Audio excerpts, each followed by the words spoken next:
Hello, party people. My name is Desiree Morton, and I am the co founder and CEO of Aginci. And this is the JustFounder podcast, where we interview founders that are building for equitable impact, scale, and profit. Today, I'm super excited to bring on a new guest, which is ghost is a mix between guest and host. Okay, so I should have asked you how to pronounce your name, Nkem. Nkem, like your in chemistry Nkem. class. Nkem. We did that last time. Okay, Yes. see, we got organics here. So, all right. So I My will last name start. is Oghedo.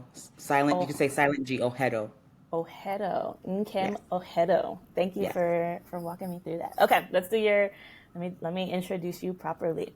So, a Queens, New York native, Nkem is the founder of Ada, a marketplace that connects Black chefs and culinary creators with companies for inclusive team building events.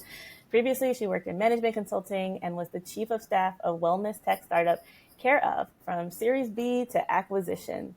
Her professional mission is to create equitable economies in which Black communities thrive. She holds a BS in chemical engineering from Yale University and an MBA from Harvard Business School. Ah, welcome. Thank you. I'm so happy to be here. You have been busy. That's like I'm that's. trying, girl. I'm trying. I read this bio and I'm like, my goodness, what do you do in your free time? Like what? Watch Bravo TV. Real Housewives all Oh, day. okay. I was gonna ask what is the show? Okay, Real Housewives. Which one is your favorite? My favorite is Atlanta, of Okay. course. Okay. Yes. Yes. I love it. I love, of course. Yes. ATL is a great place to be. Okay. So thank you again for being here. Let's get started and talking about what you're building. What is it that you're working on most of the time these days? Yes, so as you mentioned, Ada is an online platform to book Black chefs for catering opportunities, for virtual cooking classes, virtual mixology experiences. We are the only chef marketplace dedicated to global Black food culture. And by that, I mean foods from communities across Africa and her diasporas, right? The Caribbean, America, Europe, really everywhere around the world where Black people are at are delicious food cultures. And it's amazing because we know so much about Italian food, about Mexican food, about French food, right, in particular, but rarely are culinary traditions from Black communities truly centered in food media or in conversations in cooking. So, one of our missions is to showcase these delicious traditions, but more importantly, the makers behind them. I love that. I didn't know that you did mixology. Yes. What kind of ingredients or flavors are most popular in your classes overall? So what I love about it is that, of course, as I just mentioned, we're focusing on foods of the Africa and her diaspora. It's really focused on the food entrepreneurs themselves and the creations that Mm, they're making. And so, certainly, some people create dishes and drinks that center maybe their Caribbean heritage, right? So, we have an amazing mixologist on our platform that does happy hour at home. Um, Camille, and she's amazing. And she has all these delicious Caribbean inspired flavors, and also she uses global flavors in mhm. her drinks. As do chefs also have global flavors in their cuisine. So we're so used to like a white guy doing Thai cuisine, right? But sometimes people there's that gap when you think of a Black chef or a Black mixologist or a drink maker, and maybe they're funneling them into their own cultural background, which again we love and obsessed with. Like Yes.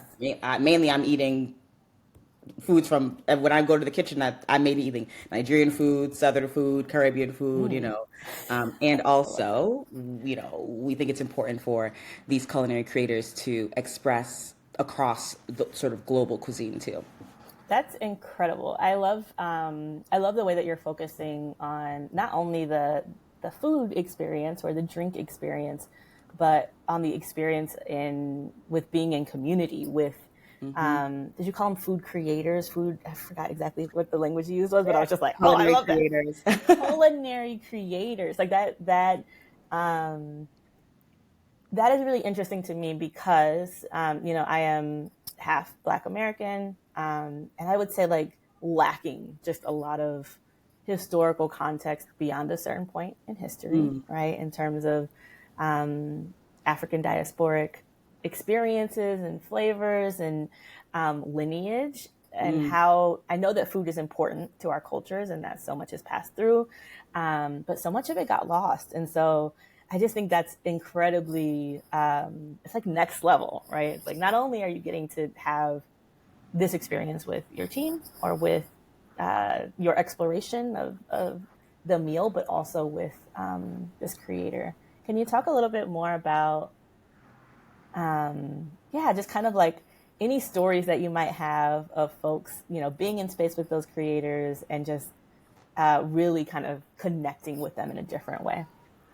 Absolutely. I always say that food is the ultimate connector and is like the universal love language. So you mentioned that so much is lost, but I would actually challenge that because I think that food can evoke memories that we don't even know exist when are part of that culinary experience. So for example, I did a virtual event with a phenomenal chef based here in New York, Chef Alana. She is of Caribbean descent, and she had this delicious menu that was certainly like seasonal but had Caribbean influences.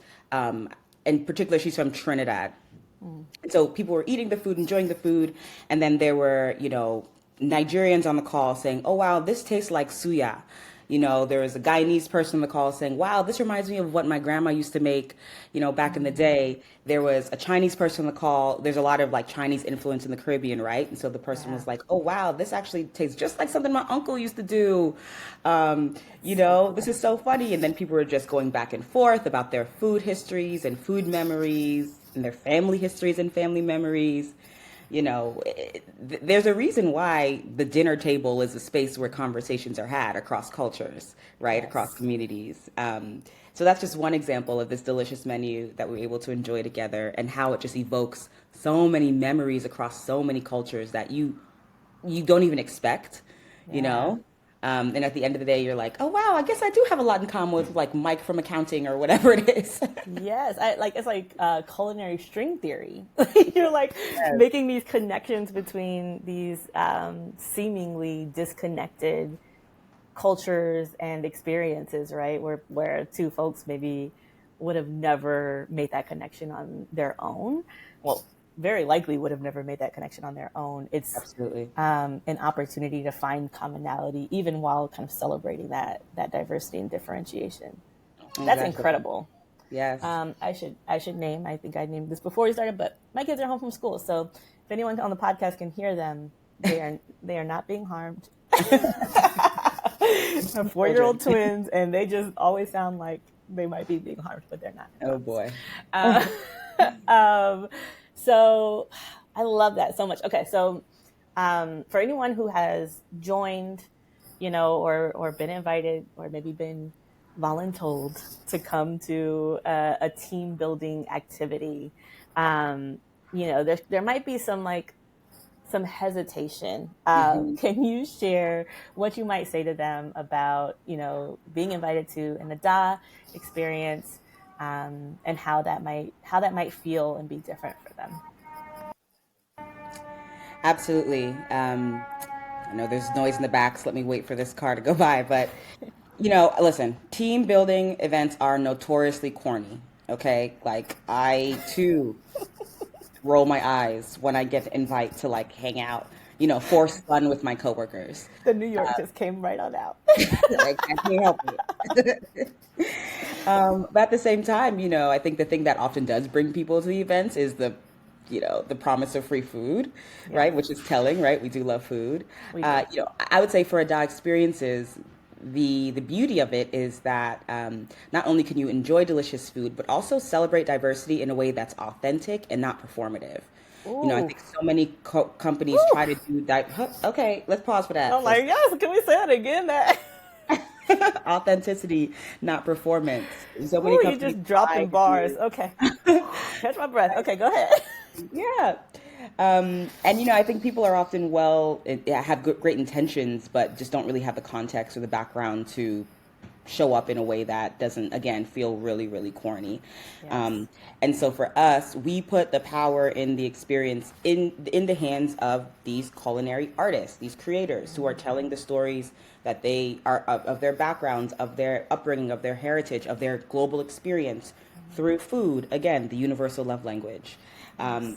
and I think you'd be so surprised by how fun it is to cook with your team or to cook with people or to learn a new skill. Even if you're someone who hates the kitchen, I am always surprised during our virtual cooking classes or in-person experiences how much people open up after 15 minutes, 30 minutes of, your hands in the dough or you're chopping an onion and someone's, it's reminding you of something and, Yeah. you're having all these sort of holistic, and by that I mean visual, sense, taste, your mind is being exposed to new ideas, experiences. So we're less corny than the typical team building event, I would say. I love that. You're like, we're not. I'm not gonna say we're zero corny, but You know what I mean? It's still corny. I mean, it's still your work. I know that feeling. Yeah, I mean, I think I had read or something like years back that like your sense of smell is like one of the strongest, Hmm. um, sensory experiences tied to memory. And even as you're talking about like the smell of onions as they're kind of, sauteing and you're getting ready to add in your next ingredient, I'm like, oh yeah, like I am there. I smell it. I feel Yes. it.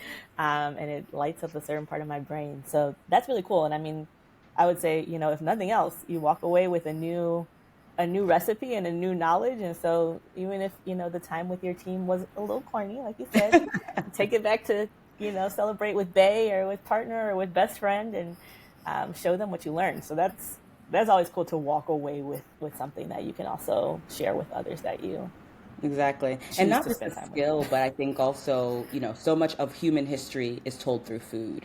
You can Yes. talk about the history of the transatlantic slave trade and how slaves carried, or formerly enslaved people carried rice in their braids, Yes. which, and, the relation between jollof rice and Carolina red rice and jambalaya and gumbo and okra soup and all these things. All of us, all communities, all cultures have these stories that are handed down through the kitchen. So it's not only skills you're learning, but also some history. I love that. That's so cool. I'm like, I want to go. Hey, girl, I pull don't. up. I don't really have a team, but like, can I Yes, just you pop into can. somebody else's? I'll be quiet. I'll just like be over here cooking. Yes. No, that's incredible. That's so cool. Because also learning history is boring, right? So that's a sorry.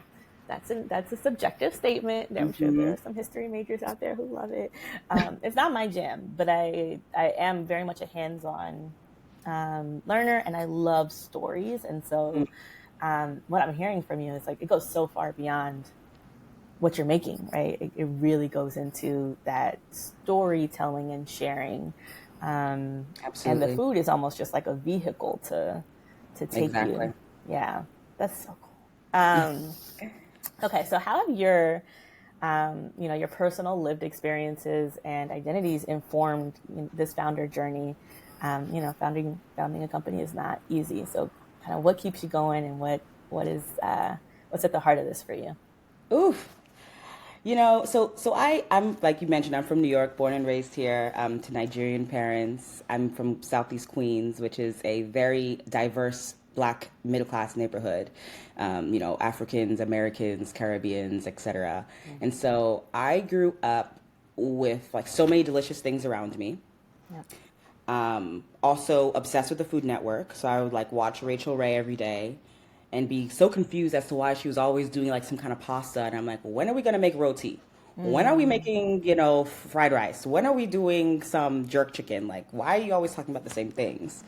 mhm. Um, and I think also I went to school in Lower Manhattan and was also very exposed to the disparities that we see in any major city, including a city like New York, at a very early age. Like why are the streets in front of my house crooked, but when I go to my, classmates' house, everything is the buses are coming every 5 minutes. Everything's this is a very different experience.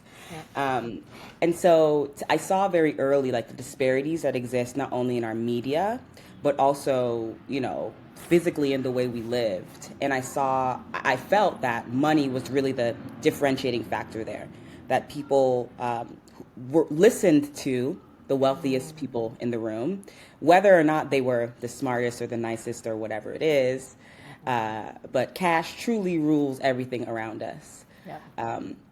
And so after, going to college and finishing up my MBA, I was convinced that the most effective way to create change, to create the life that you want to see, is through entrepreneurship. And to create, I think, more like community-wide change is to align financial incentives with the values that you want to see. Yes. And specifically, if you can create sustainable and attractive businesses that promote those values that we care about, diversity, justice, equity, etc., then perhaps more people would be motivated to do the same, motivated by the dollars, not by their actual values. Because again, I gave up on the idea that like people are motivated by an intrinsic sense of good and bad. It's like everybody just wants cash at the end of the day. We live in a capitalist society. It is what it is. Yeah. And so I worked in consulting, I worked in startups, and a few years ago I figured there was no time like the present to strike it out on my own. And building this business in this way as a marketplace where we are only paid when our food entrepreneurs are paid, right? We take a cut off of transactions on the marketplace. That was a very intentional decision. I think a lot about cooperative businesses and ways to think, really build in community with folks and to build marketplaces that actually work for the vendors on the marketplace, unlike what we're seeing in some of the biggest ones, Amazon, Uber, right? Where, you don't Super want your vendors extractive. suing you all the Yes. time or be Yep. stressed out, be forced to list on you because of the market factors, aka monopolies that you created, right? We don't Yeah. have to get into that, but thinking about how I wanted Ada to exist in the world is very much in collaboration with all stakeholders. And ultimately, our mission is to help as many Black entrepreneurs build the businesses of their dreams and on their own terms. So right now, less than 5% of the revenues for for food service businesses go to Black-owned businesses. And that's not to say that there aren't Black chefs or Black culinary creators or phenomenal Black culinary traditions, because we all know who got the best food. Come on now, who got the We best do. music, got the best taste. Who got the ask Keith Lee, ask Keith who got the best food. He gonna tell you. Not the Keith Lee shout out. Yes. He's not Okay, too pleased with Atlanta right now, so I know. Yeah, yeah. Y'all need to get it together over there. I cannot comment. I Um, love that. Yeah, go ahead. I have I'm like, huh, you just, Yes, no. So just to, finish things, ultimately, our mission is, and my mission is to, again, support Black entrepreneurship, funnel as much money into Black pockets as possible, because we have seen that the true path to liberation is financial stability, right? And being able to really own your time, which I think entrepreneurship allows one to do. I love that. I think we're so aligned in that way. And it's just like, there's so many things that you said that I'm just like, oh, I should have been taking notes. The first thing that really comes to mind is that intentionality, right? What I hear when you're talking is just these kind of micro decision points in how you built your business. And again, like super intentional in how does this impact the vendors? How does this impact their livelihood? How can we make this work? Not only for us as potentially the power holders, right? The Mm-hmm, folks who mm-hmm, have the tech, but also make this a platform that provides value in a variety of ways to our partners, our vendors, our stakeholders. Like, I think that's just an incredible thing to highlight, because I think so many founders who come from marginalized, overlooked backgrounds do that. Like, that's like a part of our ethos, because we know what it's like to be yeah, taken advantage of, right? We know what it's absolutely. like to be powerless, or to be, kind of muscled into things that don't work for us. And so I just love that. Like, I love that. And I 100% like deeply agree Yeah, with that kind of ethos in building a business. And you can do it profitably. Like, it's possible. you can. Um, so that was one like thing that really stood out to me. And then I think another one was this like kind of bigger vision, right? That you shared. It really aligns with mine, because when I did research on, supplier diversity, which is kind of our lane that we're in, most of it, like the vast majority, I don't remember the exact percentage of it, but most of it goes to just a couple of big corporations. Yep. And so these are corporations that are, have to be predominantly 51% or more owned by someone within basically like a BIPOC person or a woman. Those are kind of the two different types of certifications. But it's like almost all of it is going to, like, there's like a couple of corporations, a handful that are huge, that are also meet those requirements. And that's where that money is going. And so when you think about kind of the future of our country, the future of our livelihood, of our society, of our world, if all of the money going from corporations is going to other corporations that are already established, What's the difference? there's What's the change? right. How are, emerging entrepreneurs and founders going to ever reach a place of sustainability where they can have the impacts in their communities? So that so deeply resonated with me too, because I'm like, Yep. yes, Yes. And entrepreneurship is the game changer for sure. Go ahead. totally. And the systems that exist to make that the reality, right? Like, think about the cost and the effort that it takes to get a minority certification. Yes. Most entrepreneurs don't have, small entrepreneurs can't even, don't have enough working capital to buy supplies for their next event, Yes. let alone spend time and money to apply for this certification to maybe get a contract somewhere, somehow, So, yeah, the system's rigged.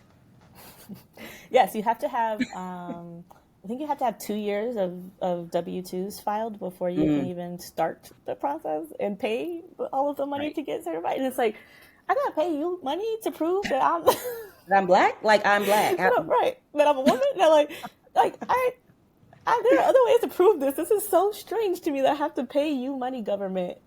Like, Yeah. and so many small businesses fail before they get to that 2 years, because we don't Right. have Right. access to the friends and family. We don't have access to, our parents to kind of bankroll or fund, our lives while we focus on our businesses for a couple of years unprofitably. Like, we just don't have those things. And so, yeah, we're just recreating the same system. So I could go on. I mean, obviously I think we could probably talk about this all day, but I think it's important for, for the HR professional, the decision maker, listening to this, to just know how kind of out of touch those existing programs are, and what an impact you can have when you spend your dollar with a marketplace like Ada that is so sustainably passing on that wealth to other business owners, as opposed to hoarding it and holding it.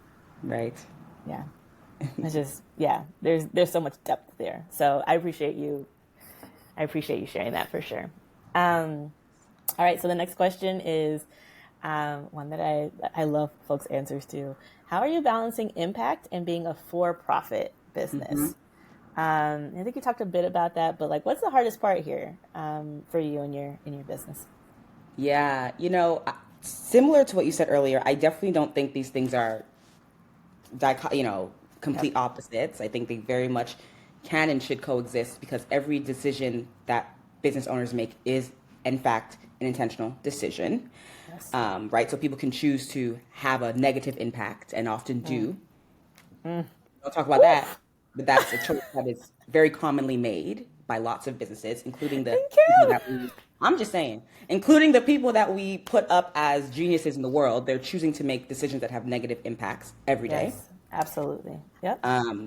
So I think for me, honestly, the hardest part is mental. I think it's existing in the society where the norm, again, is to make business decisions that are so selfish, that only care about the dollar and the dollar specifically for shareholders, not for anybody else. Yes. Um, and, being the sole, what seems to feel like the sole voice that wants to do something different, and people looking at you like, what is this girl talking about? That is not how you do business. As if business wasn't a construct that we all created. We can define how we do it and how we don't do it. It's not set in Ooh, stone. yes. Yep. So like from a principled perspective, I it's kind of funny that I'm going to say this, but I don't really trust corporations, Okay. because again, the incentives that we currently have and normalize in our society, I think are fundamentally flawed and inhumane. Yeah. And I'm currently the owner of a corporation, and so my biggest challenge is how do I stay true to myself and my values while operating within the system that is set up for folks like you and me to fail or to become so frustrated that we give up. Yes, or to conform, right? I feel like that's the kind of Yes. the third option is to just say like, okay, I'm going to do it the way that you do it or the way that you have told me I should. And I'm going to extract, right? That is Yes. what you're describing, right? That focus on the bottom line, that is extractive. Like you're pulling that almost always you're pulling that from folks who are, who have less power, who have less wealth Mm-hmm. than you do. And so, yeah, that resonates really deeply. I think, you aren't alone. So I think that's Yeah. part of the real value and beauty in having these conversations because I've talked to other founders who feel the same way. It's just like, Yeah. keep getting told over and over and over again that I'm not doing this right, but I am. I'm doing the right thing. Yeah. And yeah, I appreciate that transparency and vulnerability. And I would say it's not to say, because I think people sometimes hear this and think, well, you're not competitive, you're not cut out to be in the business world. And so it's not to say that you shouldn't strive to achieve your goals or to make money. I'm not doing this for out of, I got an expensive lifestyle I'm trying to maintain. You know what I'm saying? I don't think there's anything wrong with wanting Yeah. to have a certain lifestyle or, create a certain life for yourself. Again, my mission is to funnel money into people's pockets. Yes. I'm in the business of making money. I think there is a limit though, right? There is a sort of, I think we need more guardrails, more humane guardrails as we do business to think about when am I taking it too far? Yep. When is this now abusive, extractive? I remember having a conversation with one of my classmates and friends from business school, and he was like, there's that movie Wall Street, I think from the 80s or 90s, where there's that famous quote, greed is good. Mm. And we were having this debate, and he was like, I mean, isn't greed good? Like, hasn't it driven blah, blah, blah innovation in the world and XYZ? And I'm like, okay. And like, how many people are living in poverty? How many people are literally being killed because Yes. people want access to their natural resources? How many people can't feed their families? Like, we forget all about that. We only talk about quote unquote innovation as if innovation is predicated on extraction. Like that Yep. just makes sense. So I just want to be Yes. very clear. I'm all about making money. I'm all about commerce and profit, but there has to be, I think, a limit, a humane lens around which we engage with each other in the world of commerce. Yes, I absolutely agree with that. And I think that's kind of what I was trying to get to, which is like, for us, right? I think the sometimes I've heard the question of like, well, why aren't you like a nonprofit? I'm like, Hmm. what? No, this is not nonprofit work. Right. Um, and so, right, there is that, this, what is it? The balancing, right? The balancing act and the kind of like what is the word? Almost like the deservability that like we deserve to be able to build for profit entities. Um, and we deserve to be able to do that in a way that is humane, that is considering all of our stakeholders as stakeholders, and not Hmm. saying, "Oh, those are just like the chefs." So like Right. they'll just they'll take what they can or they'll do this. That is, I think, where you lose that what you're saying, that whatever that kind of line is in terms of ethics and and centering that impact. It is, how do we consider all of the folks who are involved with our business? And so many corporations are saying my entry level employees are not stakeholders; they're Mm-hmm. disposable resources, Right. right? Right. And so I think that's like the key difference in terms of how you're building intentionally. And yes, get that money. You Well, deserve to build wealth for your folks too. yes. This is not a zero sum by any means. So, I yes, snaps all around.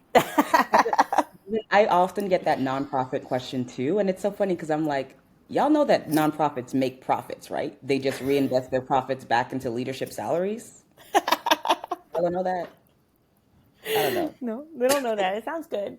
Sounds Anyway, good. It's like, oh, okay, it's this little nonprofit, right? It's always like the this things. Okay. Yes, I have a whole soapbox about nonprofits and me the too. Let's not get started. but it's not. Um, what? Okay, so let's talk. I'm going to pivot a bit. I want to talk about your pricing. So if there is, let's say, an ERG leader out there who's listening in and is like, "This sounds really cool. We'd love to do this. Like, Yeah. what are we? What is this? How's this possible? How does this work? What would you say to them?" Absolutely. So I would say check out our marketplace. You can browse through all the options and profiles of virtual classes and chef profiles of their menus available and filter through what makes sense for you. Um, as I mentioned, we are really putting the power in our community, in our chef community, these culinary creators. And so they set their own prices. Um, Mm, on average, I would say for our virtual classes, typically things are priced per person. okay. So on average, our virtual classes are between $20 to $40 per person, probably more if you're asking for kits to be sent to your home. Yeah. And in-person catering options can certainly range, small bites or buffet style might be closer to 20, 10, 15 to 20, prices, food prices are going up. Yep. So 20-ish per person, Yep. all the way up to, over 100, even $200 for really elaborate, beautiful, fine dining Mm. level dining experiences. Super cool. And the in person, so I guess for both of these, are they US wide or in person focused in New York? Kind of what's that look like? Yes, so virtual experiences, of course, are U.S. wide. We even have chefs in across the world, in Ghana, etc. And Oh, our cool. in-person, yes, our in-person experiences right now are based in New York. Very cool. Yeah, I want to come. Yes, pull up. I have no reason to come to New York, but to eat food, I think That's a that counts. great reason. Like an expense, I'll expense it. I'm like, oh yeah, I took a business meeting. Um, just kidding, IRS, don't come for me. I love that so much. Okay, I'm trying to think. Did I miss anything? Um, I mean, you mentioned the marketplace. Let's spell it out. How do we get there? I'll add the link in the description, but also just like give us the full plug. Like we don't want to lose a Yes. person. How do we get there? So check us out, Ada Experiences, at withada.co. That's WITHADA.co. You can also follow us on Instagram at Ada Experiences. That's both on Instagram and on TikTok.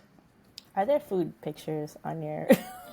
Yes, there are definitely food pictures, but you know what we love to do actually? We love to tell some of these like food history stories, right? So, Mm, like the story of how jerk was created by the Maroons in the mountains in Jamaica, and they smoked the meats underground so that their enslavers wouldn't find them as they were, and that's how literally jerk as we know it was created. Or we talk that's about the incredible. journey of watermelon from Asia to the Americas and how watermelon was used as a tool to dissuade black food entrepreneurs who were selling watermelon on the side of the street from continuing to build their businesses. And so racist Americans created these stereotypes about watermelon. So we tell those types of food stories, but also That's show delicious food images too. incredible. That's incredible. Oh my gosh. I'm like, okay, well, I'm definitely following. Follow up. Um, I'm definitely following. Like, first of all, I'm gonna be hungry. Second of all, I'm gonna be educated. I love that. Yes, All right, so let's Black History Month is a couple months away. Do there you is. book up for Black History Month? We sure do. Okay. So, and I would say chefs book up too. Yes. Obviously, these are people who have businesses obviously outside of our platform, right? And so if you are thinking about Black History Month programming, I would recommend you think ahead and get on folks' calendar as soon as possible. Absolutely. I mean, and it goes without saying, but I'll say it anyway.